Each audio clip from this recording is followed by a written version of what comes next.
Since I was 15, William has always protected and spoiled me. I have always believed that even if every man in this world would betray me, he absolutely never would. But it was only when I was on the brink of death that I realized his deep love for me was real, and so was the fact that he had another woman on the side. As a token of my gratitude, I gave him a gift. That gift was heavy, enough to make him live the rest of his life in agony and torment. That is, if he even has a life left to live. Chapter 1. On the winter solstice. It snowed heavily. I stood by the window of the obstetrics and gynecology department, looking out at the vast whiteness, and my scattered thoughts could only form one idea. If I die, what will William do? I had come for a joyful pregnancy checkup, only to be diagnosed with kidney cancer. I didn't even know how to tell him without breaking his heart. Suppressing my sorrow, I was about to call him when, unexpectedly, I saw him and my mother-in-law in my line of sight. They were walking from the parking lot toward the outpatient building. My mother-in-law was intimately holding hands with a young girl, and William was keeping a slight distance from them. Perhaps the snow was too slippery because the girl suddenly stumbled, and my mother-in-law immediately turned to call him. Amidst the swirling snow, the tall and handsome man gently cared for the delicate girl like a beautiful picture, but one that was painfully glaring. I knew that girl well. She was his secretary, Hannah. I had no idea when their relationship had become this close. Chapter 2. William is my only family in this world. Since I was 15, he has always protected and spoiled me. I have always believed that even if every man in this world would betray me, he absolutely never would. Staring intently at the sight of William and Hannah walking side by side, I dialed his number, but he didn't answer. Even though he took out his phone and looked at the screen, he directly put it back into his pocket. I watched as he escorted the two women into the clinic and then walked alone back toward the parking lot. At that moment, my phone rang in my hand. What's wrong, Diana? Someone was just reporting something to me, so I couldn't answer. William's tone was as gentle and affectionate as always, so sincere that even his lies were undetectable. I couldn't help but wonder, how many lies has he told me? My smile stiffened slightly. I have something to tell you. I'll come to the office later to find you. He paused in his tracks, stopping in place. I'm in meetings all morning and really don't have time. How about I take a break at lunch and have a meal with you? Lately, he's been so busy, too busy even to eat with me, and often comes home after I've already gone to bed. I used to worry about him, reminding him not to overwork himself, but now I wonder, what is he so busy with? Once trust starts to crack, the fissures only widen. I couldn't understand. Life is so short. Why not love one person with all your heart, without deceit, without hurt? Wouldn't that be better? Chapter 3. I held back the questions that were about to burst out, not exposing him. I hate arguing over the phone. I prefer to talk things out face to face. In fact, when I saw the 2 lines on the pregnancy test this morning, beyond the surprise, I wanted him to come with me to the hospital. But seeing how rushed he was, I couldn't bear to take up his time. Who would have thought that the reason he left in such a hurry was to accompany someone else to the hospital? After hanging up the phone, my stomach suddenly churned. I quickly walked to the bathroom, retching, but nothing came out. As I straightened up, I suddenly heard my mother-in-law's voice in the hallway. Hannah, walk a little slower. You must be careful at all times. Don't worry. The baby is only 5 weeks old. I don't even feel it yet. There's no need to be so nervous. Silly girl. The first 3 months are the most delicate. All right. I'll listen to you. I promise to give you and William a chubby grandchild to make you both happy every day.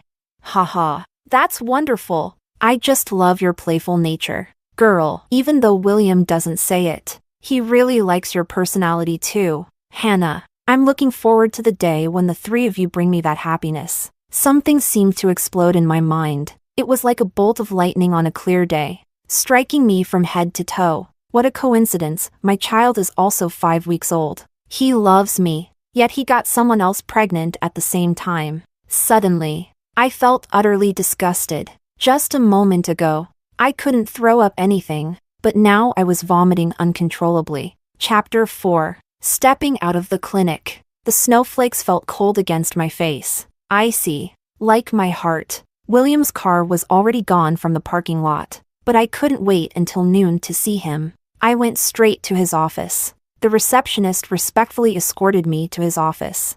But he hadn't returned yet. I sat at his desk, looking at the photos of us from high school, college, our wedding, and our 10th anniversary celebration not long ago. My nose suddenly stung with unshed tears. The boy who was always so cool and distant, who never cared about anyone, had always been so gentle with me. Diana, don't cry. Uncle Lou is gone, but I'm here to protect you. I will never leave you. Marry me, Diana. I swear I'll protect you for the rest of your life, making you the happiest person. I, William, swear to the heavens that I will love Diana Lou and only Diana Lou for my entire life. If I betray her, let me die a miserable death. Promises are probably the cheapest things in the world. And yet, the person who heard them took them seriously. So much so that when I found out I had cancer, my greatest sorrow wasn't that I was going to die, but rather that without me, how could he, who depends so much on me, endure the rest of his life? But perhaps, without me, he might be better off? I chuckled bitterly, tears welling up. But what can I do? I can't accept it. Just then, Hannah's playful laughter and footsteps approached from afar. Thank you, Mr. Young, for taking time out of your busy schedule to have breakfast with me. I'll work twice as hard to repay you. All right, enough with the jokes. Come on, give me the cake. I've been craving this flavor for so long. You're not allowed to eat snacks right after breakfast. Come find me in an hour. Ugh, you're so strict, but, hee, I'll obey. The door opened. William's smile froze instantly when he saw me. Chapter 5. I looked at the cake in William's hand, pretending to be surprised. Is it intuition? I was just craving cake. And you brought one. William's tense expression relaxed a bit. He quickly walked over and placed the cake in front of me. I specially bought your favorite orange mousse. Hannah's face changed color, but she immediately forced a smile. Oh, Diana, long time no see. You're still as elegant and charming as ever. No wonder Mr. Young always says I'm childish and immature. It must be that grace that comes with age. Is she trying to say that my age is the only reason I can win against her? She owes me a lot, and someday, she will repay it. I smiled faintly, not responding, but William frowned deeply. Hannah, get out! She, having overstepped her boundaries, probably didn't expect the father of her child to not only refuse to indulge her mind games with me but to scold her harshly instead. She bit her lip, looking pitiful. I'm sorry, Mr. Young. I won't disturb you and Diana anymore. Unfortunately, William didn't even look at her. She left reluctantly. His eyes never left my face, and his voice carried a cautious tone. Didn't I say I'd pick you up before lunch? Why did you come over? I looked at him. The tears I had held back for so long began to fall in large drops. He was visibly panicked, clumsily trying to wipe my tears away and gently hugging me. Diana, what's wrong? What's wrong with me? I'm dying, and before I die, I find out that the person I love most has already betrayed me. And shouldn't those who betray true love pay the price? I threw the cake into the trash, crying even harder, but smiled at him. You bought the cake for her. So why lie to me? If you've fallen for a young girl, just tell me, and I'll let you be together.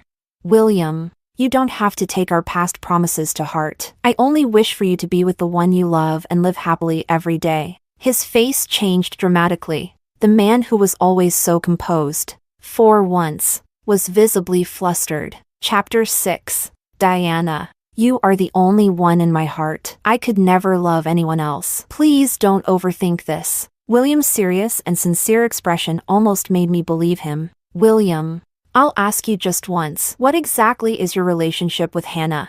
Seeing him about to speak, I softly added, don't lie to me, or we will never see each other again, even in death. This statement indeed made him fall silent. Gradually, his eyes began to redden.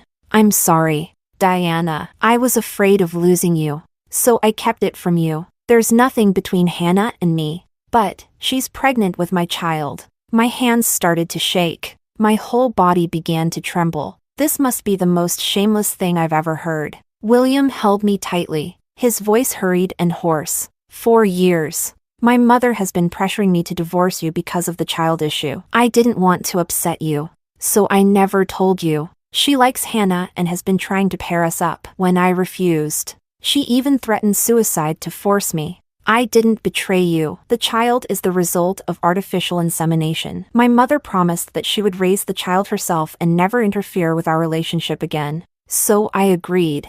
I'm sorry, Diana, but I just couldn't stand by and watch my mother die. So, that's how it is. It's like in the old days when a legitimate wife couldn't bear children. A concubine would be taken to carry on the family line. The only difference is that he believes that since there was no physical relationship, it doesn't count as a betrayal. I laughed. If having a child can save his mother's precious life, then it's worth it. But the once pure-hearted boy who loved me as if his life depended on it, he's gone forever. Chapter 7. William lost his father when he was young, and his mother, Eva, raised him alone. She raised William to be outstanding and always hoped he would marry a girl from a good family. But he fell deeply in love with me, an orphan, and loved me with all his heart. And I, after 2 miscarriages, couldn't conceive for many years. So, Eva secretly mocked and insulted me, even cursing me for bringing misfortune to the Young family and condemning me to the 18th level of hell. But in front of others and William, she acted like the perfect, caring mother-in-law. If I said she was anything else, no one would believe me. Fortunately, William truly loved me and respected my wish not to live with his mother. With my careful avoidance of meeting Eva alone, we managed to live in relative peace for many years. But it turns out, this peace was just my imagination. I smiled, though my voice trembled. William, before we got married, she also tried to commit suicide to force you to break up with me. Have you forgotten? William's gaze flickered. His thoughts seemed to be pulled back to memories of the past. After a long silence, I heard him murmur weakly, I hurt her once before, and now, she's even older. After a moment of being dazed, I felt an even stronger urge to laugh. The same old suicide drama. But this time, he made a different choice. It's as if, all these years, I've been the one standing in the way of their perfect mother-son relationship. So, they're both here to push me out? He was unnerved by my laughter and hugged me tightly again, looking at me with pleading eyes. Diana, don't leave me because of this. I'll do anything you want. Just don't leave me. Anything? All right. I nodded with a smile. I'm pregnant too. Your family won't be without heirs. Have Hannah get rid of the child and fire her, and I'll pretend none of this ever happened. Chapter 8. I stared into William's eyes. I thought, as long as he agreed, I would risk my life to bring this child safely into the world for him. But I could clearly see the shock and hesitation in his eyes. Only, there was no joy. Diana, don't be stubborn with me, okay? My father passed away early, and my mother has had a hard life. Since you can't have children, I had to choose a compromise. You and my mother are both the most important people in my life. Can't you understand my position? I fought back the pain in my heart and spoke slowly, enunciating each word. I really am pregnant. Do you need me to show you the test results? But unfortunately, I was so nauseous that I cried and tore them up. William rubbed his temples and took a deep breath. After all these years of trying so many hospitals and taking so many medications, you still couldn't conceive. I just didn't want to see you suffer anymore. So I agreed with my mother. I turned my head to the side. Oh, so he wants to have a child with Hannah for my sake? He paused and frowned, holding my shoulders. And even if you are pregnant, after all the medication you've taken, the child might not be healthy. Don't be unreasonable with me, okay? I promise, once Hannah's child is born, I'll hand it over to my mother, and I'll never see her again. Isn't that enough? You've always been so understanding. Diana, why are you making things difficult now? With every word he spoke, my heart grew colder. We looked at each other. The air was heavy with tension. Just then, Hannah knocked on the door to remind him of a meeting. I smiled faintly. Keep the child and fire her. Is that too much to ask?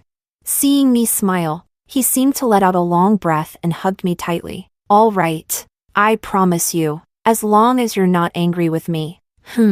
I won't be angry, because it doesn't matter anymore. After leaving William's company, I went straight to the hospital. When the doctor suggested that I give up the child and focus on cancer treatment, I was so reluctant to part with this little one that I had longed for. I had planned to trade my life for this little one's, to let him stay with his father in my place. I believed his father would give him all his love and make him the happiest treasure in the world. Even if I wasn't there to watch him grow up, it would be okay. But unfortunately, his father doesn't love him that much, and is even looking forward to another woman's child. So why should I bring him into a life that's destined to be difficult?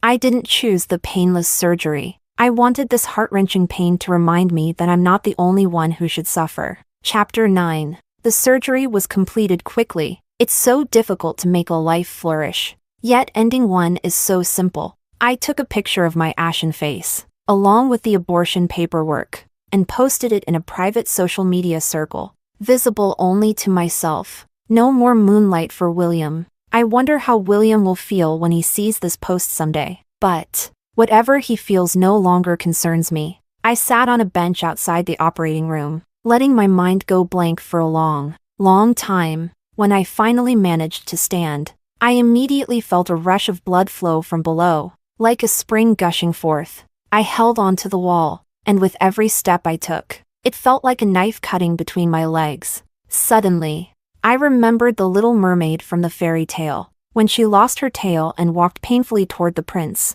Did she feel the same unbearable pain? But in the end, she still couldn't get the love and life she wanted, and tragically turned into sea foam. If the prince knew the truth, he would probably say, "It's not my fault. I'm innocent," just like my William, who held me with red eyes and said, "I love you so much. Why are you making things difficult for me?"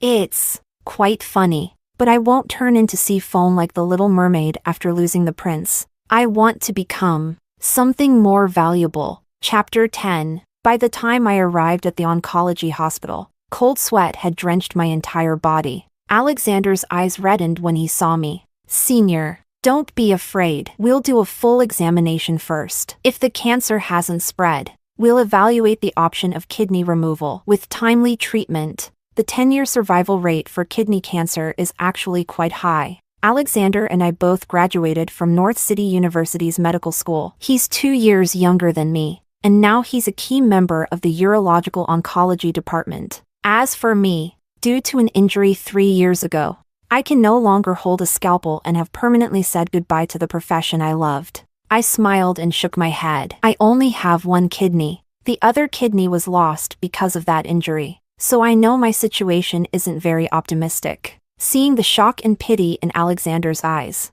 I waved my hand repeatedly. "Don't look at me like that. I didn't want to go to a familiar doctor because I can't stand that look. Actually, seeking your treatment is secondary. I mainly want to ask you for a favor." Alexander quickly composed himself and nodded seriously. "Tell me, Senior. I want to donate my body to our school for research." With a clink, the cup Alexander was holding to pour me water suddenly fell to the ground. "Senior," he suddenly choked up. In the end, it was me who had to comfort him for a long time. My life has been short, and I haven't achieved much, so let me do something meaningful after I'm gone. And besides, I don't want to be buried in a cemetery, giving William a place to mourn me. Just the thought of him being the father of Hannah's child, and even having more children after my death, disgusts me. I'll be dead, so don't come and disgust me any further. Chapter 11. By the time I got home, it was already evening. I expected to face the same cold, empty house as usual, but to my surprise, William, the busy man, was in the kitchen, wearing an apron, and cooking for me. His gentle smile, just like before, made me long for the days we had. Unfortunately, those days are gone for good. At bedtime, he held me tightly. "I'm taking a week off for the new year. First, we'll spend New Year's Eve at Universal Studios, and then we'll go to a hot spring resort. How does that sound?"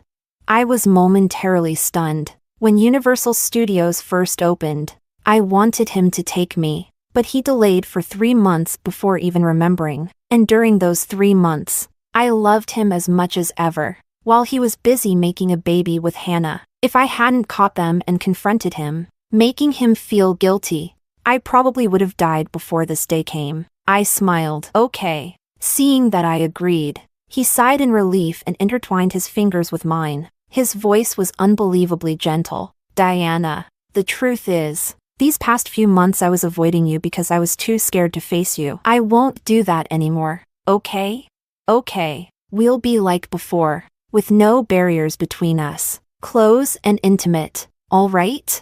Okay. Seeing me agree to everything with a smile, he started to panic a little. Diana, you really understand me, and you don't blame me anymore, right? That's right. I pulled my hand free and gently smoothed the frown on his brow. I didn't want our final memories to be filled with endless arguments and broken recollections. Besides, the kinder I am now, the more he'll hurt later. Loving him deeply is the last punishment I'll leave for him. Leaning into William's warm embrace, listening to his steady breathing, I began to feel drowsy, but then my phone suddenly buzzed. It was Hannah. I smirked, not surprised at all. She was the first to lose her cool, just as I expected. Chapter 12. Hannah's family and mine were neighbors. When I was 15, one late night, her house caught fire unexpectedly. My father was the first to hear the cries for help, and without hesitation, he rushed into the flames to save their family of 3. But 2 days later, due to severe burns, my father left me forever. My mother had died in childbirth years earlier, and I had lived with my father for 15 years. Then, because of a fire at Hannah's house, I was left completely orphaned. Hannah's parents swore to take care of me in return for my father's life-saving act. Hannah herself tearfully promised that I would always be her sister. But what happened after that? Later, under the pretense of being my sister, she cozied up to William's mother, saying she wanted to help improve my relationship with my mother-in-law. Then, not only did she get herself a job as William's secretary through his mother, but she also became the mother of his child. Hannah is 8 years younger than me. Not as good-looking, loud-mouthed, and clumsy, definitely not the type William would be interested in. So I never worried about her being around William. But looking at it from another perspective, if it wasn't Hannah, it would have been some other woman. When love sours, the root cause is never the third party. I glanced at William, who was sleeping soundly beside me, and quietly got out of bed. In the bathroom, I opened the voice message Hannah had sent on WeChat. It was a recording of a conversation between her and William. Hannah, you know, every day, I feel so exhausted just thinking about going home. I just don't understand. My mom is such a good person, so why can't Diana get along with her? Just because my mom didn't agree to our marriage at first, Diana has held a grudge all these years. Even though my mom treats her like a daughter after we got married, she's always so cold to her. She's just taking advantage of the fact that I love her, making things so difficult for me, putting me in a tough spot between the two of them. William, you've had too much to drink. Diana isn't that kind of person. She's great, but when it comes to my mom, she never considers my feelings. My mom is getting older, and Diana knows I can't bear to be without her, but she still refuses to let my mom move in with us. My mom always comforts me, saying it's fine as long as we have a good marriage, but I've seen her crying behind my back. I feel like I'm such an unfilial son, can't even manage my own wife, and have to make my mom suffer. William, I made you some hangover soup. You should drink some, or you'll get a headache later. Thank you, Hannah. Every time I see you making my mom so happy, I'm really grateful. Being with you always makes me feel so relaxed. If only Diana could be like you. Hannah, I won't let you down. By the time I finished listening to their conversation, my hands and feet were ice cold. So, all these years, I've been touched by the protection he's given me. But to him, it's been the torment of a bad wife mistreating a good mother-in-law. And his agreement to have a child with Hannah wasn't just because of his mother's suicide threat, was it? Harmony between mother-in-law and daughter-in-law, and a house full of descendants, that's probably what he really wanted. I closed my eyes. The pain of betrayal and deception, like a bloodthirsty demon, tore at my entire body. I bit my lip hard, the thought of revenge, trembling yet resolute. Chapter 13. The next morning, I made breakfast for him as usual. Before leaving, he kissed me for a long time, reluctant to part. After he left, I wiped my lips. I almost felt like throwing up. In the afternoon, I went to the mall, bought some baby clothes and toys, and headed to my mother-in-law's house. It was just a few hundred meters from my own home, another villa in the same neighborhood. Was it really worth William drowning his sorrows in alcohol just because he couldn't live with her? Was it worth her crying and feeling so aggrieved? When I entered the house, just as I expected, Hannah was there too. Their bright smiles faded when they saw me. Eva wore a look of disdain. Hannah clung to Eva's arm, looking weak and vulnerable, trembling as she spoke. Diana, it was you who got Mr. Young to fire me. So Auntie Wu took me in. She's been feeling lonely living alone, so I'm just keeping her company for a few days. Please don't be angry. I sat down across from them with a smile. You've worked hard, getting pregnant and having a child for William. I'm grateful. So why would I be angry? Firing you was just for show. After all, you're quite far along now. If people start gossiping, it wouldn't be good for you as an unmarried woman. I listened to the recording you sent me last night and spent the whole night reflecting on myself. Don't worry about a thing. I'll make sure William spends more time with you. When the baby is born, we can all live together. One big happy family. Hannah was stunned. The purpose of sending me the recording was certainly not to see me being so magnanimous. Eva, however, studied me for a moment and then called me into her room. Diana, don't bother pretending in front of me. I don't want to live with you. Hannah is already pregnant with my grandchild. So when exactly are you going to divorce William?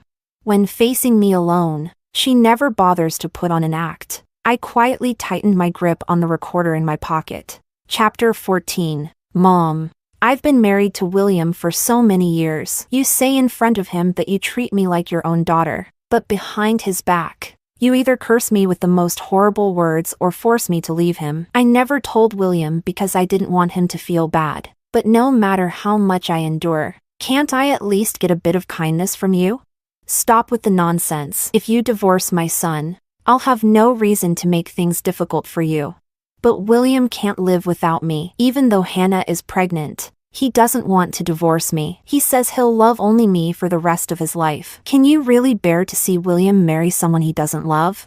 I had long seen through it. Eva doesn't hate me specifically. She only hates the person William loves. She likes Hannah only because she knows William doesn't love her at all. Sure enough, Eva's chest began to heave as she erupted in anger. What kind of spell have you cast on William, the son I raised with my own hands? And you've stolen him from me. Diana, you're shamelessly clinging to William and refusing to divorce him.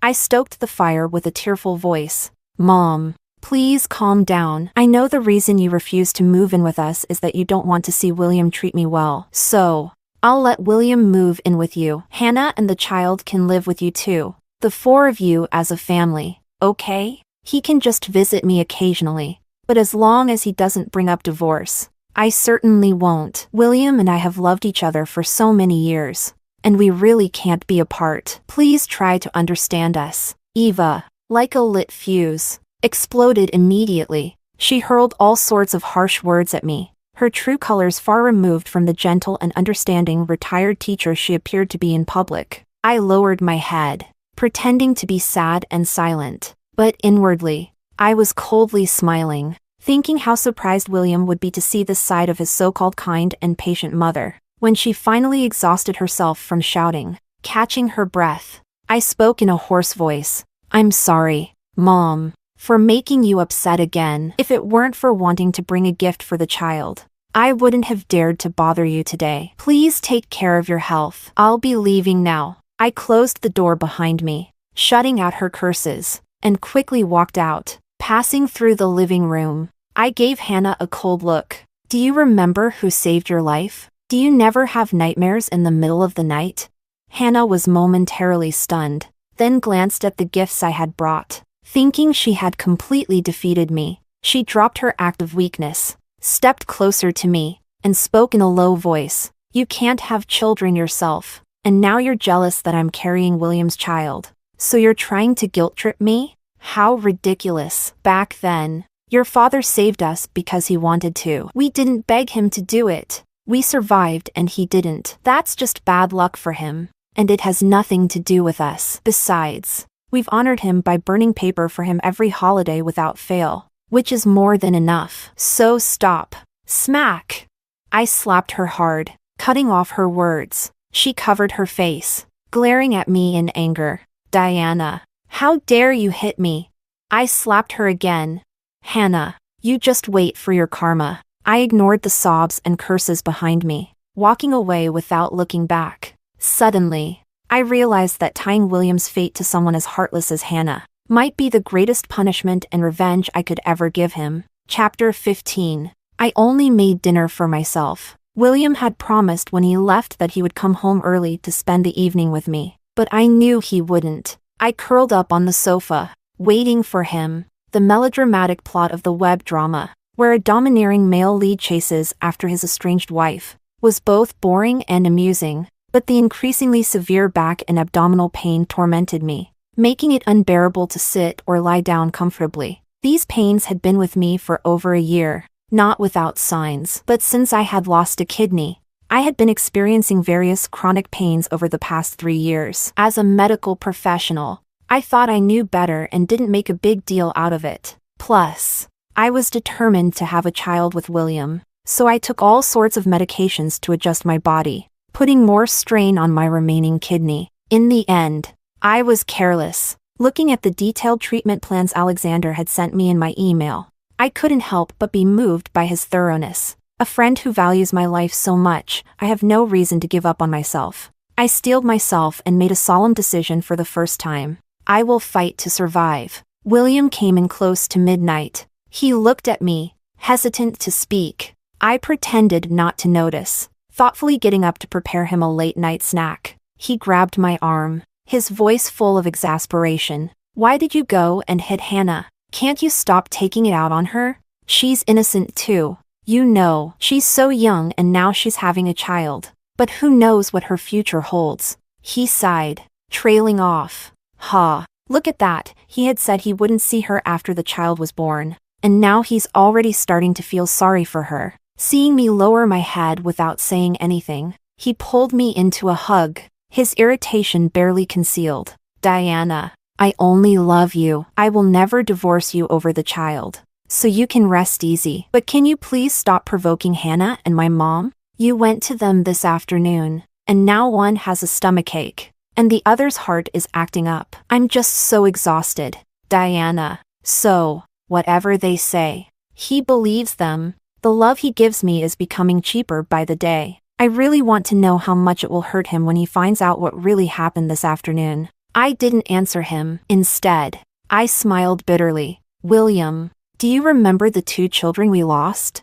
Chapter 16. In the early days of our marriage, when he was struggling to start his business, I was busy with my hospital work during the day and helped him organize various documents at night. Getting 3 or 4 hours of sleep was a luxury. Our first child left me during that time. The second child was lost 3 years ago. William and I had just finished dinner and were standing by the roadside, waiting for our driver, a moped, swerving to avoid a car, lost control and headed straight for William. He had his back to the road, talking on the phone. Without hesitation, I pushed him out of the way, but the moped hit me instead, running over my body and crushing my right wrist. I not only lost the tendons in my right hand and a kidney but also our child. All the deep love and devotion from the past. Looking back now, it's nothing but excruciating pain. I smiled through my tears. I just missed our 2 children, so I bought some baby gifts and sent them over. I didn't expect there would be any conflict,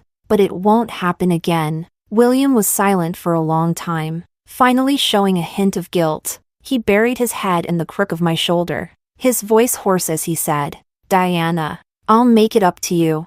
But unfortunately, I, Diana, have always been able to love and let go. I've never needed compensation, but he doesn't understand that anymore. Chapter 17. The next day was Christmas Eve. William gave me a necklace, a Cartier Gradient natural pearl necklace worth over $1 million. He put it on me himself, saying that pearls suit my temperament. As pure as the moon. I did like it. That is. Until I saw Hannah's post on her social media. The happiest thing is when the person you like also likes you. The photo showed a Chow Tai Fook bracelet worth tens of thousands, with the corner of William's cufflink visible in the picture.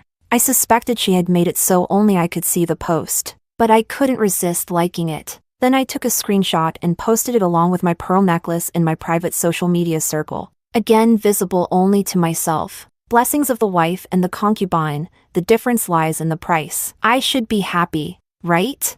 I imagined how William would feel if he saw this and couldn't help but laugh through my tears. Chapter 18. Over the next few days, Alexander and I finalized my treatment plan and hospital admission schedule. I carefully wrote my will and filled a drawer with notes for William. He claimed he needed to catch up on work before the upcoming holiday, so he started coming home late again, but it didn't matter whether it was true or not. It suited me just fine. In the blink of an eye, it was New Year's Eve. He booked the most expensive restaurant, bought a bouquet of bright red roses, and ordered a table full of my favorite dishes. Through the romantic candlelight, I looked at him, at his loving and tender gaze, and it felt like I was back in the years when he loved me the most. After dinner, we held hands and walked among the throngs of young couples in love at Universal Studios. On a whim, he bought a pair of cute bunny ear headbands and put one on me. He cupped my face, looking at me from every angle, then smiled and kissed my eyes, saying I was his heart's moon. Even though my back was in so much pain that I could barely stand, I forced myself to keep up with his pace, stiffly holding my body upright, because, in that moment, I was genuinely happy. I thought, if I could ride the wild roller coaster I've always been afraid of, watch the romantic fireworks I've longed to see, and end this dead love with screams and laughter, then I would have no regrets. But the smile on my face gradually faded when William answered that phone call. Hannah was sobbing uncontrollably. William, where are you? Please come back. Auntie Wu's chest hurts. She can't even speak anymore. I'm so scared. William, please hurry back. I can't take care of Auntie Wu by myself. If anything happens to her, I won't go on living either. William's face turned pale. Diana, quick. My mom might be having a heart attack. We need to go back.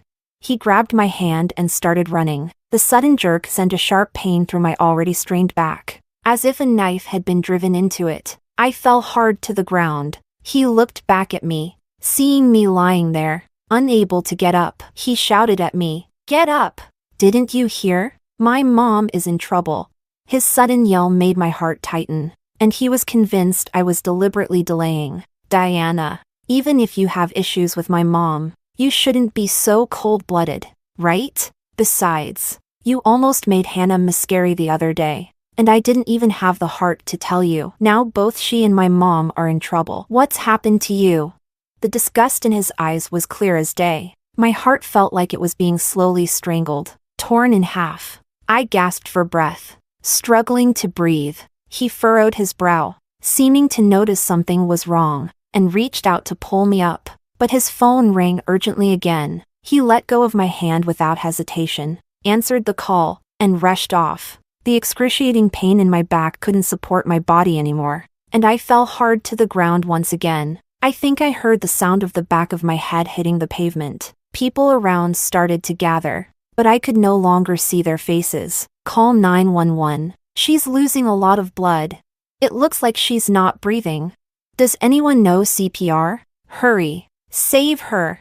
The chaotic sounds became faint, then disappeared. It was all over. William, loving you hurts so much. Forever and ever. Let's never meet again. Chapter 19. So, death is this painful. Painful enough to make all my internal organs convulse. I must have looked twisted and terrifying. I'm sorry, kind strangers. I'm really sorry if I scared you. So sorry. Senior. Senior, a soft voice whispered by my ear. Distant and unclear. I frowned. Senior, wake up. It's me, Alexander. You haven't wronged anyone, so stop apologizing. Don't be afraid. Senior, we're okay now. Don't cry anymore. The voice gradually became clearer, and it took me a long time to process it. Am I still alive?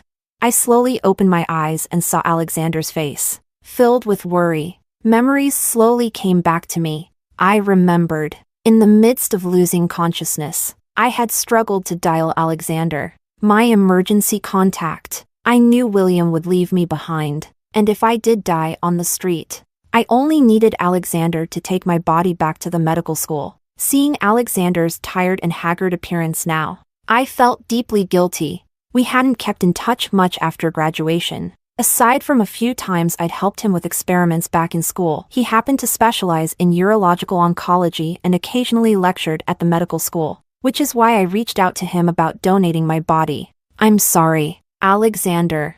I've caused you so much trouble. Alexander sighed and shook his head. You've been saying sorry nonstop ever since the anesthesia wore off. Where did you get so many apologies? Anesthesia? I was confused. I had surgery? I saw a flash of reluctance in Alexander's eyes. You had a frontal lobe hemorrhage from the fall, and they had to do intracranial drainage. If the impact had been just a little harder, you wouldn't have survived. I was stunned. Slowly, I reached up to feel my head. My long hair was completely gone, even though I had mentally prepared myself for losing my hair due to future chemotherapy. Having it all shaved off now because of the surgery was overwhelming. Imagining how ugly I must look, a wave of helplessness and sorrow nearly suffocated me. My expression must have been awful because Alexander gently tried to comfort me. Senior, don't be like this. Once the drainage tube is removed, you can wear a wig. I snapped out of it and forced a smile, nodding in agreement. In my gloom, Alexander handed me my phone. Senior, Young has called you many times. I've been so busy I only just noticed. His voice was cautious. Should I ask him to come and take care of you? Chapter 20. I had already asked Alexander not to tell any of our former teachers or classmates about my illness unless it was absolutely necessary. I specifically instructed him not to inform William. At first, I had planned to tell him immediately. We had promised each other never to hide anything, good or bad. I depended on him so much, needed his courage and support to fight this battle together. But in the end, I realized that the only person I could truly depend on was myself. Alexander wasn't one to ask many questions, and he had agreed seriously at the time without pressing for more details. Now, he probably felt sorry for me, a cancer patient who had also suffered a head injury. Could you help me hire a careful nurse from your hospital? One-on-one. Long-term care. I want to transfer to your hospital for treatment as soon as possible. Alexander finally couldn't hold back. Senior, what's really going on between you and Young? I forced a smile. He's too busy. I don't want to bother him right now, but I'll need your help to hand over some things to him later. He looked at me, silent for a moment, then nodded. After Alexander left, I opened my phone. Only then did I realize I had been unconscious for a day and a half. It was already the second day of the new year. I checked my call logs and saw that William's first call to me had been in the early hours of New Year's Day. I guess that's when his mom and Hannah were no longer in danger. And he finally remembered my humiliating fall on New Year's Eve. Or maybe, as my more cynical side guessed, his mom wasn't in any real trouble at all. She just couldn't stand him spending New Year's with me. He wouldn't even consider that the person who almost died wasn't his mom, it was me. On WeChat, he kept sending the same questions over and over. Where did you go? Please stop being mad. Why haven't you come home yet? Home? The new year has begun, and I no longer have a home. Besides, in the future of your family, full of children and grandchildren, you never intended to make room for me. I quietly wiped away my tears and blocked him from my contacts and on WeChat. Chapter 21. After being transferred to the oncology hospital, Alexander arranged for me to have a private room. However, due to the head injury I sustained from the fall, my condition wasn't good. Even after removing the drainage tube, I had a persistent low-grade fever, and my blood counts were very low. In such a state, I couldn't undergo the tumor treatment we had originally planned. So it had to be postponed. The pain in my back also grew worse. It became so intense that it felt like the pain was seeping into my bones. I've always been someone who could endure pain, like the time I withstood the excruciating pain of a stomach spasm for 2 hours without medication, but now, I couldn't go a day without painkillers. After I fainted again from dizziness and was resuscitated, I looked at my reflection in the mirror, seeing how gaunt and unrecognizable I had become, and it occurred to me that I might not have much time left. Yet, I had tried so hard to encourage myself, to keep wanting to live, even if it's just one more year, just to see the seasons change once more. That would be enough. Diana, do you have any family in North City? If you ever need to talk, you can talk to me, okay? Don't keep everything bottled up inside. It's not good for your health. My nurse, Auntie Lou, was a very attentive woman. I liked her a lot. Sometimes, watching her busy herself taking care of me, I couldn't help but wonder, if my mother were still here, would she be this gentle and caring with me too? No, it's a good thing my parents are gone. If they had to endure the sorrow of burying their own child, how could I bear it? I know all too well that those left behind suffer more than those who pass away. I smiled reassuringly at Auntie Lou. My parents have passed away, so I'm alone now. Don't worry about me. I don't have any worries. I'm just not much of a talker. Auntie Lou paused for a moment, then sighed. Oh, you poor child. I didn't know. I'm sorry. It's okay. I smiled. She quickly changed the subject. I heard Dr. Chin call you senior. Are you a doctor too?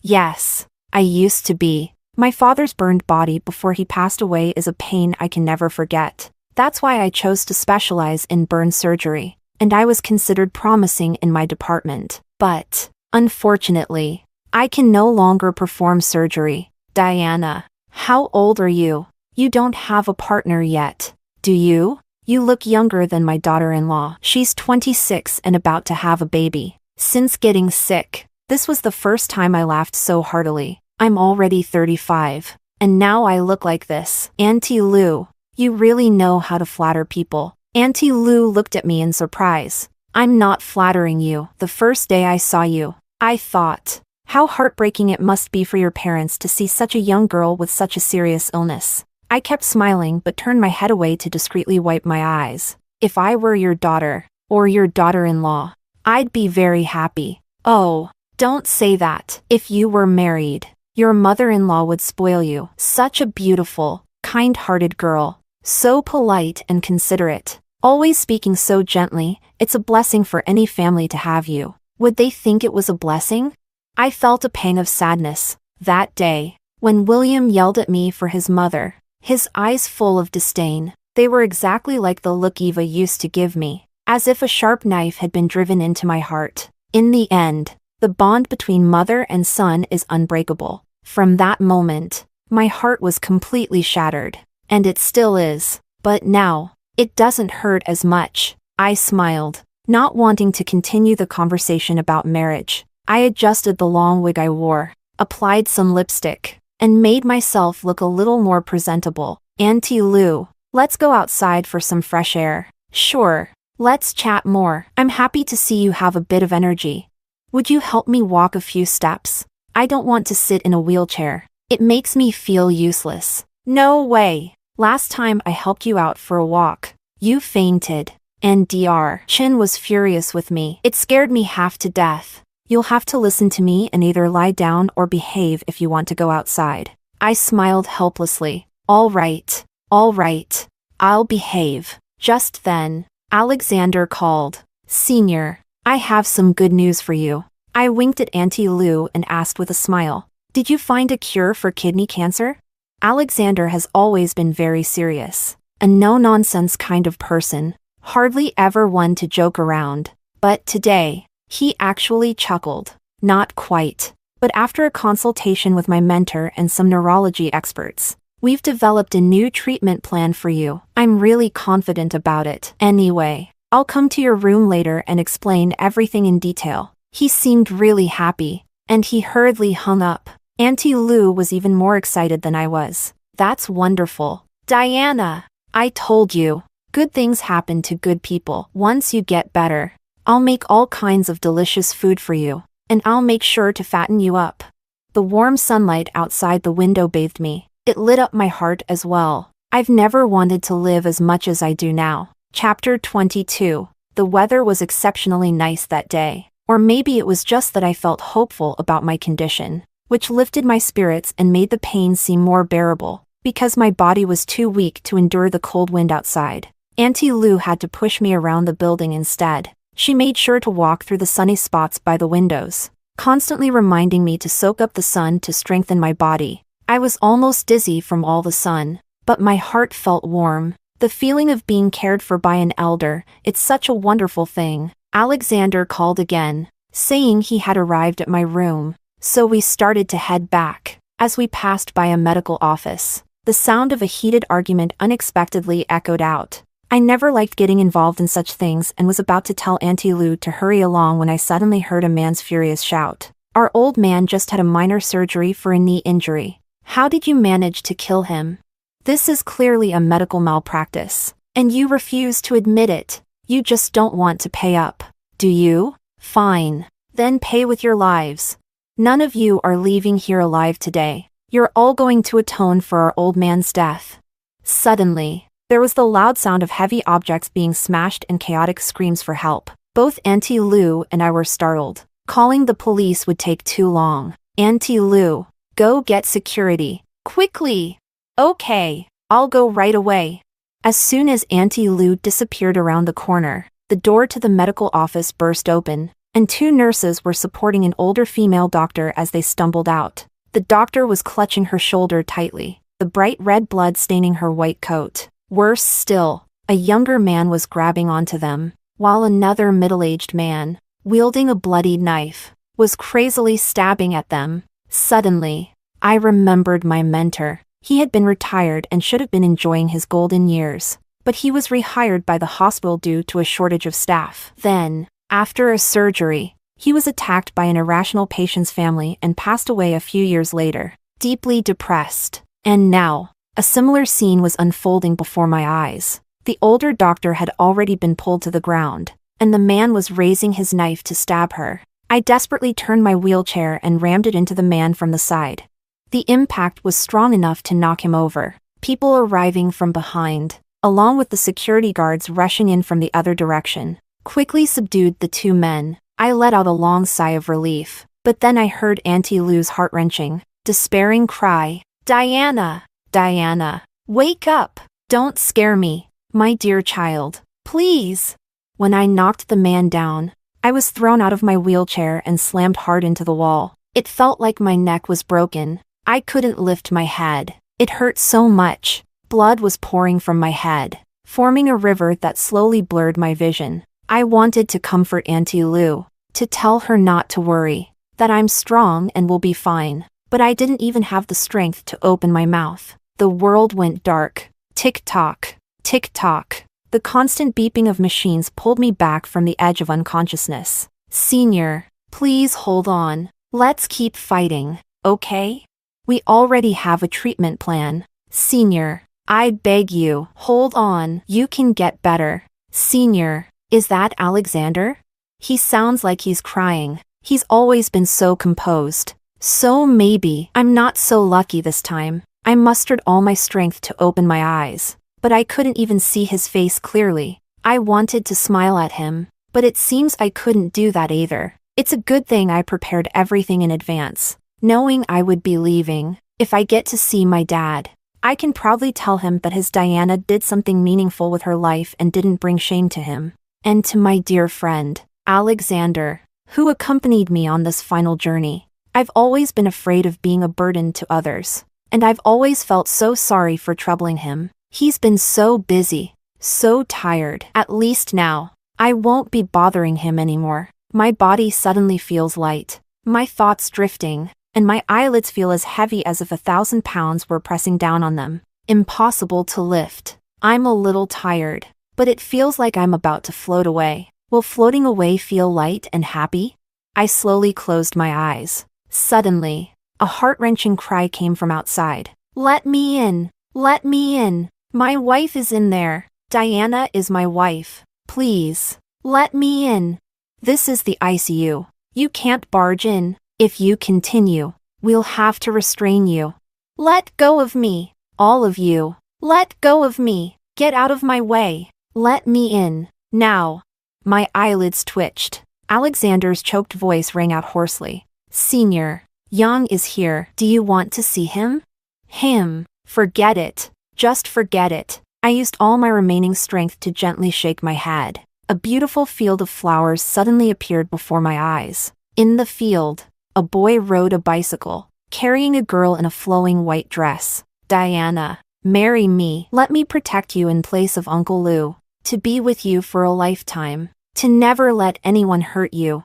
What if you hurt me? I, William, swear to the heavens that I will love Diana for the rest of my life. If I ever betray her, may I die a miserable death. The beautiful flower field withered in an instant. The girl smiled and jumped off the bike, waving gently at the boy. Thank you for walking with me through such a long, lonely road. But now, just send me off here. We will never meet again. Chapter 23 William's Perspective. After that unpleasant New Year's Eve, Diana started giving me the silent treatment, disappearing without a trace. Looking back, I realized I was too anxious that night and treated her poorly. I regret it deeply, but she didn't even give me a chance to apologize. She wouldn't answer my calls, wouldn't respond to my messages, and the next day, she even blocked me.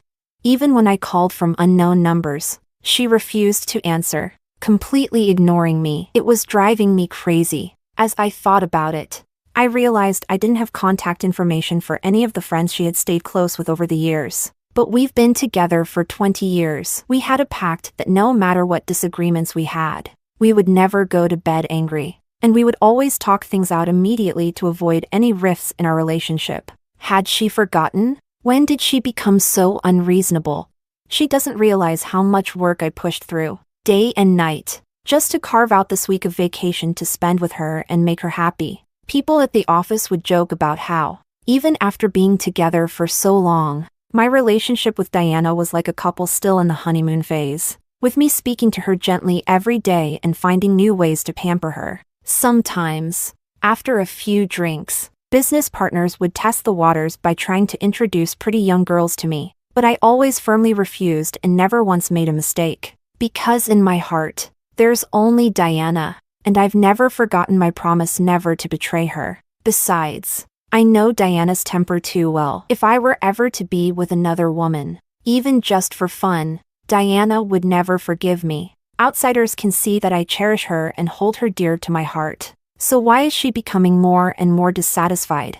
As she gets older, she seems to be getting less reasonable, and I have to admit, it's exhausting. Since she was avoiding me, there was no point in continuing my vacation. Besides, the company was in the middle of a major international project that had to be completed before the Lunar New Year. So I went back to work. I knew Diana loved me too much to ignore me forever. Especially with the new year approaching. She had no other family. So where could she go? After sulking for a few more days, she'd surely contact me. When she did, I planned to have a serious talk with her. No more disappearing acts. Our relationship can't handle this kind of strain. During the days she was gone, I kept going home after work, hoping to see the lights on like they used to be, warm and welcoming, but every day ended in disappointment. I had no choice but to stay at my mom's place. After a long day at work, at least I could have a hot meal. Thankfully, my mom was fine after that scare on New Year's Eve. When I rushed to the hospital, I questioned the doctors carefully. They said she was okay. Probably just some discomfort due to her age and emotional stress. They advised me to pay more attention to her mood and spend more time with her. Even if I was busy with work, I felt guilty. I was only 3 years old when my dad passed away. My mom was still so young. She could have remarried, but she chose the hardest path, raising me on her own. She worked tirelessly to bring me up, and just when it was time for me to repay her, I gave all my heart to Diana. Even when my mom tried to use suicide to force me into breaking up with Diana, I stubbornly refused, insisting that I would only marry Diana. I deeply hurt my mom. So, later, I did everything I could to make up for it, to show her the gratitude she deserved, and to seek her forgiveness for breaking her heart when I was young. But I realize now that my efforts were never enough. Diana couldn't get along with my mom and didn't want to live with her. And I couldn't bear to see Diana unhappy. So I tried to balance both. But Diana couldn't have children. And every day my mom would cry in front of my dad's picture, saying that the young family would end with me and that she had failed my dad. It wasn't until my mom left a suicide note and took sleeping pills that I finally realized how deeply her pain ran. The memory of her past suicide attempt came rushing back, filling me with fear. If I stood by again and let my mom hurt herself while I did nothing, would I still be human? Divorce was out of the question. I could never leave Diana, the woman I love most, just for the sake of having children. So, I compromised. My only condition was that I would never touch Hannah. My mom wasn't happy about it. She insisted that a child conceived through artificial insemination wouldn't be as smart as one conceived naturally. But seeing how resolute I was, she reluctantly agreed. After Hannah got pregnant, I was a bit afraid to see Diana. I was scared she would break up with me, but I kept reassuring myself that it was okay. I hadn't betrayed her. The child would be for my mom, and I would compensate Hannah with a large sum of money. She wasn't the type to cause trouble, and things would eventually settle down. Fortunately, Diana understood as I had hoped. Though she was sad, she quickly came around and didn't make things difficult for me. Life finally returned to the way I envisioned it, stable and moving forward. And ever since my mom brought Hannah to live with her, they've been getting along so well. Always laughing and talking. Seeing my mom so happy filled me with mixed emotions. Many times, watching them together, I couldn't help but think how perfect life would be if Diana could also get along with my mom. As for Hannah, she's nothing like the kind of woman I'm attracted to. There's no chance of any romantic feelings between us. At most, after the child is born, there will be a familial bond between us. And that's it. When she gets married, I'll prepare the most generous dowry for her, just like I would for a sister. After all, I did talk to her about this. I told her that if my mom ever pressured her to do something she didn't want to do, she could refuse, and I would intervene. I wouldn't force her to have a child for me. But she said she saw Diana as her big sister and was willing to have a child for us, so Diana wouldn't be lonely when she got older. I know how much Diana loves children. When we lost our 2 children, she cried in her sleep every night. She's always been good to Hannah, and Hannah was the person my father saved with his life. Diana once told me that seeing Hannah reminded her of her dad, that as long as Hannah was alive and well, it felt like her father's spirit was still with her. So I thought, if I had to have a child, it would be easier for Diana to accept if it were Hannah rather than someone else. I kept busy with work while waiting for news from Diana. Then, on the 7th of January, around noon, I was reviewing the terms of a contract I was supposed to sign that afternoon when a few employees burst into my office, frantically waving their phones at me. Mr. Young, you need to see this trending news. The injured person who saved someone, it looks so much like your wife. Injured? The word injured made my mind go blank for a moment. I quickly grabbed their phones. At around 10 a.m. today, a violent assault on a doctor occurred at the North City University-affiliated oncology hospital. The family of the deceased patient, overwhelmed with grief, attacked the attending physician with a knife. 3 brave patients stepped in to help, with 1 seriously injured and 2 others suffering minor injuries. All are currently receiving treatment alongside the injured doctor. The video was uploaded online by bystanders at the scene. My hands were trembling as I desperately tried to zoom in on the screen. The girl lying in the corner, covered in blood, she really looked like my Diana. And I clearly heard the auntie holding that girl, crying out in agony, "Diana, Diana." At that moment, everything went black before my eyes, and the world seemed to crumble. I grabbed my car keys and sped to the oncology hospital like a madman. The injured person was really Diana. How could she have become a patient at the oncology hospital? How could she be so badly injured that she was in the ICU for so long, unable to come out? No matter how much I pleaded with the medical staff to let me in, they refused, saying I could only see her after the emergency treatment was over. Even though my heart was breaking and I was on the verge of collapse, I had no choice but to wait outside the ICU, desperately hoping. Suddenly, I saw a familiar figure. It looked like one of Diana's junior colleagues from the medical school. I quickly grabbed him, begging him to let me in. To let me see Diana. She has relied on me for 20 years. She must be in so much pain. So afraid. She must be wanting to see me more than anyone else. But he just shook his head. He said Diana didn't want to see me. How is that possible? My Diana. How could she not want to see me? He must be lying to me.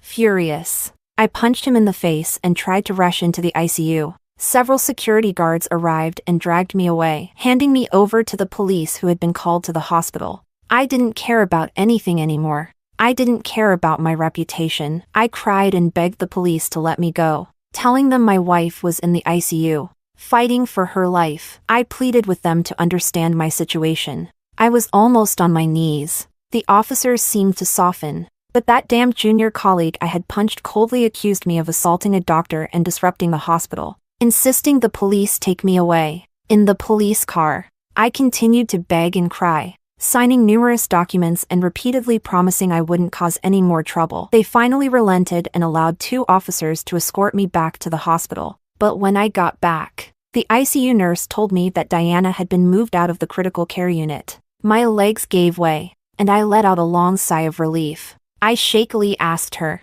"Is my wife out of danger?"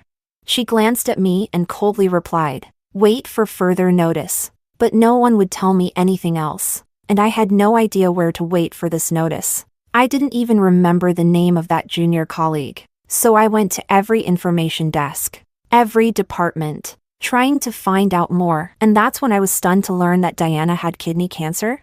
I found the room where Diana had been staying, but it was empty. It was as if the events I had witnessed outside the ICU, the resuscitation efforts, were all just a dream. Completely unreal. That damned junior colleague was nowhere to be found either. I spent the next 3 days and nights in the hospital corridor, waiting like an anxious ant on a hot stove, until one night, that junior colleague finally appeared in front of me again. He handed me a sealed bag, saying that Diana had asked him to give it to me. The bag was almost empty, containing only Diana's phone, a voice recorder, and a divorce agreement. He turned to leave, but I grabbed his arm, demanding to know where Diana was. I told him I was Diana's husband and had the right to know where my wife was. He turned back to look at me, silently staring, and then, suddenly, he swung his fist and punched me hard. I hadn't eaten or slept properly for days, and I didn't have the strength to fight back. I was quickly knocked to the ground, dizzy and unable to get up. When I opened my eyes again, he was gone, leaving behind only the words, "I'll take care of Diana. Don't come back to disturb her." What the hell? Who the hell are you? What gives you the right? Diana is my wife. We're just going through a rough patch. As long as I don't agree to the divorce, she'll always be my wife. But as long as Diana is out of danger, that's all that matters. I'll spend whatever it takes to find the best kidney cancer specialists in the country and abroad. I'll make sure Diana knows who can take care of her. Knowing that Diana was still alive, I immediately felt a surge of determination. I couldn't wait to open that voice recorder, thinking it would contain messages from Diana for me. But after I listened to it, my world came crashing down. That vicious, foul-mouthed woman, was that my mother? That ungrateful, shameless person, was that Hannah? In a daze, I returned to the house that I hadn't entered in a long time, the home that Diana and I shared. The faint fragrance lingering in the air made it feel as if she would appear from the kitchen any moment. Smiling at me, I walked into her study and found the drawer full of neatly written notes from her. Drink a glass of water first thing after waking up. Always have breakfast. No matter how busy you are. Don't stay up late. Never drink alcohol after taking antibiotics. Don't drive aggressively. Don't be harsh with your employees. Work on your temper. Annual health checkups. Don't miss these specific tests. Every line was filled with her gentle reminders. I broke down in tears, sobbing uncontrollably. Underneath the pearl necklace I had given her, there was a small note. May William and Hannah have many children and live a long, happy life. In a rage, I tore that note to shreds. Who the hell wants to spend their life with Hannah? Diana, why are you being so stubborn? It's just that I had her have a child for my mom. I never even touched her. You're the only one I've ever loved. From beginning to end, Only you. I tore at my collar, gasping for breath, and turned on her phone. December 22nd. No more moonlight for William. I stared at her pale face and the abortion notice she had posted, feeling like I had been struck by lightning. Diana was really pregnant? But what did I say to her that day? I said she'd taken so many medications that the child wouldn't be healthy, but that was only because I thought she was lying to me out of anger, pretending to be pregnant. After all these years of not being able to conceive, my heart felt like it was being torn apart. I slapped myself hard across the face. Twice. December 23rd. Changing one's own heart easily, but then turning around to say that it is the other person's heart that changes easily. The accompanying image was a screenshot of the voice message Hannah had sent her. She had converted the voice messages into text and taken screenshots of them. Those words pierced through me like a dagger. That must have been after one of those times when I was drunk, feeling frustrated as I watched my mom cry over my dad again, and I ended up venting to Hannah as she tried to comfort me. But those weren't my true feelings. Diana, I've always only loved you. My heart has never changed. December 24th. The fortune of having both a wife and a concubine, the difference lies in status. Should I be happy about being the legitimate wife? A chill ran down my spine. That bracelet was something my mom picked out and forced me to pay for as a gift for Hannah. It wasn't something I wanted to give her at all. I never wanted. Diana, you've misunderstood me so deeply. December 25th. The city lights are bright, but none of them are waiting for me. That's not true. Diana, once you get better, I promise to come home early every day to be with you, okay? Please, stop being mad at me. Diana. December 26th. I don't want to look ugly. I'm going to buy 7 wigs and change to a beautiful hairstyle every day. The attached image was her order for wigs, but the delivery address was Alexander's office. So, does she not want me anymore? A sharp pain twisted in my heart. December 27th. I slowly listened to the sound of snow falling, imagining with closed eyes that it will never stop. You can't get close, not because you're too cold-hearted, but because you're captivated by the beautiful scenery outside the window. I slowly savor the sound of snow falling, as if you're whispering sweet nothings in my ear. But when I open my eyes, the snow is merciless. Who will repay this lifetime of beautiful moments? Diana's gentle voice seemed to softly sing in my ear. My tears didn't stop for a moment. December 28th. I want to become a fuller, brighter, eternal moon. The image attached was a signed and censored document with her name on it. I looked closely and vaguely saw the seal of their medical school. Did she sign some kind of treatment agreement with the medical school? Was it for her illness? I couldn't understand it. Frowning deeply, I needed to ask Alexander what kind of agreement they had signed with Diana. December 29th. Let's part amicably and find our own happiness. The image attached was of our marriage certificate, her removed engagement ring, and the divorce agreement she had signed. My hands trembled. During those days, she had said she forgave me, that she wanted us to go back to being as close as we used to be, but she still planned to leave me. In the end, it was all about the child, and it had to come to this. Diana, can I regret it now? I'll go ask Hannah to abort the child right away. Please, can you forgive me? December 30th. Dad, I miss you so much. If I can't come here anymore, remember this person named Alexander. He's my good friend, and he'll come to visit you for me. The image showed her back as she stood before her father's grave. My heart ached, and I was furious. Who is Alexander to do that? What gives him the right? Diana, you can't retaliate against me like this. You can't. For some reason, there were no more entries after that. I clutched her phone tightly to my chest. The pain of not being able to see her, as if pierced by 1,000 arrows, made it hard to even breathe. I forced myself to focus, staying in the office, devoting all my energy to researching kidney cancer treatments and finding experts at home and abroad. I have to be the one to take better care of Diana than that Alexander. I haven't gone to my mom's house at all, no matter how many times she called. I can't accept the way she insulted Diana. But the urgent matter is to treat Diana's illness. Everything else can wait until Diana's situation is taken care of. Then I'll deal with Hannah's child. A week later. armed with treatment plans from some of the world's top experts. I eagerly sought out Alexander. Where exactly is Diana? Look at these plans. Might any of them be more effective? I don't want to argue with you. I just want to cure Diana as soon as possible. Alexander glanced indifferently at the thick stack of documents, seemingly uninterested. After the emergency surgery for her head injury, her body was severely compromised, and her remaining kidney couldn't handle the strain of high-intensity treatment. These cancer treatment plans are just theoretical. They won't work in reality. He stared at me, then added, "It wasn't the injury from when she was hurt saving someone, but from the night you left her on the street." I froze. That night, didn't she just have a fall? How could it be so serious? He looked at me with disdain. "Do you really want to see her?" I loosened my collar, my voice rough. "Take me to her. We're husband and wife. Our issues should be resolved between us."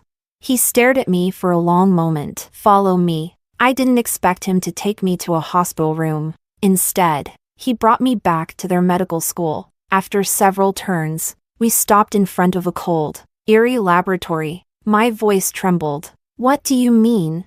He didn't answer, just opened the door. Inside were shelves filled with preserved human organs in formaldehyde. My heart tightened painfully. My throat constricted as if someone were choking me, and I could hardly breathe. Alexander stood in front of one of the display racks, pointing to several glass containers. "Aren't you here to see her?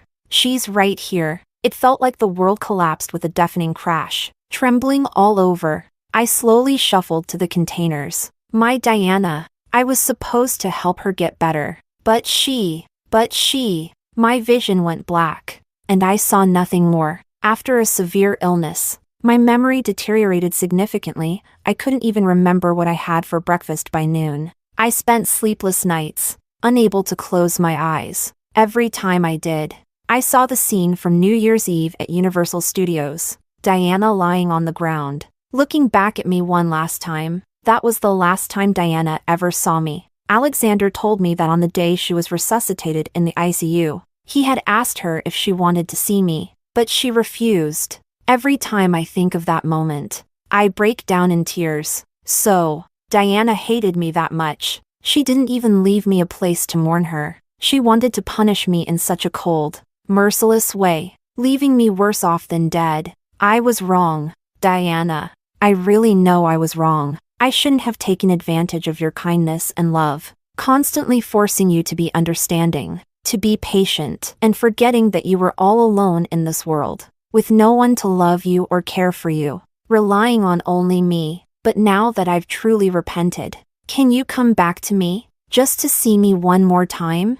Even if it's just in my dreams, it would be enough. On Lunar New Year's Eve, I finally managed to get out of bed. Seeing my mother crying like a child, I smiled. "Mom, stop crying. Your love suffocates me. I want to visit my father-in-law's grave and say I'm sorry. I failed to take care of his precious daughter." Before leaving the house, I turned back to look at her one last time. "Mom, take care." At my father-in-law's grave, there was a bouquet of fresh flowers and some offerings. I knew Alexander had brought them, and I brought nothing. I knew I didn't deserve to. I was afraid that bringing anything would only anger him. I just wanted to say sorry. That's all. The cold north wind blew, and a lone crow cawed mournfully above. I knelt before the grave for an entire afternoon. As night fell, I slowly stood up, gently brushed the tombstone, and bowed deeply. On the way down the mountain, I opened the car window and sped up until I was driving recklessly fast. In the distance, it seemed like a thin mist was rising on the horizon, and in that faint fog, I thought I saw Diana, 15 years old, red-eyed and waving at me. "William, are you going to leave me like Dad did?" I shook my head desperately, shouting with all my might, "Diana, wait for me. I'm coming to be with you. I won't ever leave you alone and scared again." Alexander's epilogue. At the age of 72, I finally solved the challenge of treating kidney cancer. The dean told me that I had brought glory to our country and benefited all of humanity. We became the first country in the world to successfully cure kidney cancer and have it validated through clinical trials, bringing hope to patients who had long suffered from this disease. But no one knew that the driving force behind my lifelong dedication and belief was a girl I loved deeply. And no one knew that as brilliant as my success was, my heart was equally filled with pain, because the girl I loved didn't live to see this day. I first met her, my senior, during my first anatomy class. Despite all the mental preparation, when we actually entered the dissection room and saw the real cadaver waiting for us, we were all too nervous and scared to move. She was invited by the professor as an outstanding student to help us with the psychological adjustment. She was very beautiful, but what was even more captivating was her gentleness. Her voice was soft and light, and no matter how serious the matter was, when she spoke, it felt like a gentle spring breeze, immediately calming everyone down. Her patience and composure were equally mesmerizing. No matter how complex the situation, she always handled it calmly and perfectly. I had never seen her lose her temper. Her emotions were always so peaceful and gentle. Just being around her brought a sense of security. And what stunned me even more was that she was a top student. To fully understand some foreign medical materials, she even went to the English department and earned a double degree. Every year, she won scholarships and awards in both departments, making me wonder if she was a fairy descended from the heavens. I wanted to pursue her, just like countless other guys who saw her as their goddess. But just as this thought emerged, I heard that she had a boyfriend from high school, a genius from our university's math department named William. Back then, I was too young and consumed by my fervent love, refusing to accept this reality. I believed that no one could love her more than I did. I believed I could compete with this William. So, I secretly investigated him, even following him to classes and meals. A year later, I finally admitted defeat. Setting aside William's brilliance, he truly adored her. She was always so elegant and serene, but only in front of him did she show her playful and spoiled side. And in her eyes, there was an unmistakable sparkle whenever she looked at him. All right, I admitted to myself that my hopes were in vain. My crush had already become so humble that I didn't want it to turn into something despicable. So, I buried all my feelings and sincerely wished them well, then threw myself into the lab, becoming the studious nerd in my classmates' eyes. After graduation, I pursued my PhD and stayed at the university, working tirelessly like a spinning top. Though we lived in the same city, I never saw her again except at a reunion during the university's anniversary celebration. She became even more charming after marriage. I didn't even dare to look at her for too long, fearing that she would see through the emotions I had desperately kept in check, and I would lose the chance to even be her friend. I could never have imagined that on that snowy winter solstice, she would call me and tell me she had kidney cancer. Just as I was racking my brain to figure out how to save her, she showed up at my office, pale-faced, telling me she wanted to donate her body to the university. After she left that day, I cried. It was embarrassing, but I couldn't hold back. The medical school was always in need of bodies for research, but few were willing to donate, even among us medical professionals. The idea of donating our own or our loved ones' bodies was something we often rejected. Even if we weren't superstitious, it was psychologically hard to accept the idea of having our remains treated like lab animals, dissected and torn apart. She was just like her name. She was truly like the pure, untouchable moon in the sky, admired from afar and revered. I don't like to recall what happened afterward. No matter how many years pass, it remains a heartbreaking chapter in my life. If I had known she would leave so soon, I would have taken a leave of absence from work and spent every moment with her. But unfortunately, I was too busy. I could only find a little time each day to visit her, and I didn't dare to let my emotions show too much. So I always tried to put on a serious, professional front. Because I knew her well, if she had sensed that I had romantic feelings for her, she would have kept her distance, and I wouldn't have had the chance to care for her at all. Back in school, she was the same way. If she didn't love someone, she wouldn't give them any hope, and therefore, wouldn't hurt them. She was such a clear-headed, kind-hearted, gentle, and considerate girl. But in the end, that bastard William failed her. So be it. She was the moon, destined to return to the heavens. This world didn't deserve her. After she passed, I signed a body donation agreement with the university as well. Her corneas were donated to a blind girl. I often visited that girl, and every time I looked into her eyes, it felt like I was seeing my senior smiling at me. The university leadership even made an exception and had her skeleton preserved as a complete structure, displayed in the lab building's exhibit hall. Every day, students passing by would bow respectfully to her, and I, in countless nights when I couldn't solve a problem or when I felt overwhelmed, would choose to sit there, by her side, finding peace and comfort in her presence, as if she were still there, never having left. Going back to that day when I brought William to the specimen room, when he fainted from shock, I took the opportunity to kick him several times, but even if he died, it wouldn't quench the hatred I felt for him. It was that bastard who made her last days so painful, and even in death, there were tears in her eyes. Every time I think of those tears in her eyes as she passed away, my heart feels like it's being torn apart. The pain is unbearable. Fortunately, fate intervened, and that bastard William died in a car accident on Lunar New Year's Eve. Killed instantly. He had also signed a body donation agreement with me. Did he think he would get to stay in the same specimen room as her? Not a chance. But before I could allocate his body to another medical school desperately in need of a cadaver, William's mother showed up, causing a huge commotion, tearing up the agreement, and taking his shattered remains away. There was nothing I could do. That's how it works even if someone signs a donation agreement while alive. If their family raises a fuss after their death, the donation can't go through. This was also why she had instructed me not to tell William immediately after she passed. She had completely given up on him. Later, I heard that William's mother went mad, carrying his ashes around the streets looking for him every day. She was eventually sent to a mental institution by the community. As for Hannah, I heard that William had arranged for her child to be aborted before he died. Not only did her family's business go bankrupt, but they were also left with huge debts and legal troubles. On top of that, the recording of her cursing Diana was released online by William, staying on the trending list for a long time. That family became social outcasts,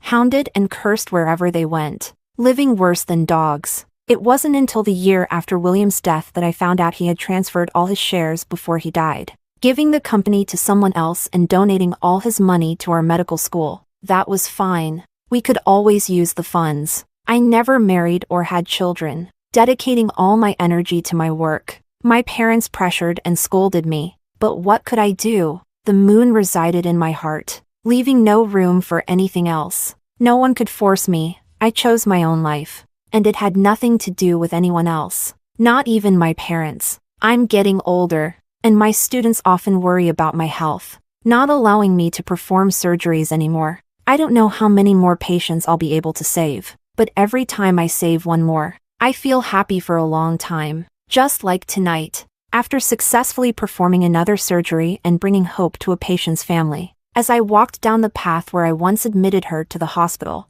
I looked up, and there in the sky was a gentle, glowing moon. For some reason, I always feel that the moon has become more beautiful since she left. Gazing at the moon, I seemed to hear her voice praising me with a smile. "Alexander, you're amazing." I smiled. "Senior, thank you. It was you who gave my life purpose and meaning. I didn't live this life in vain."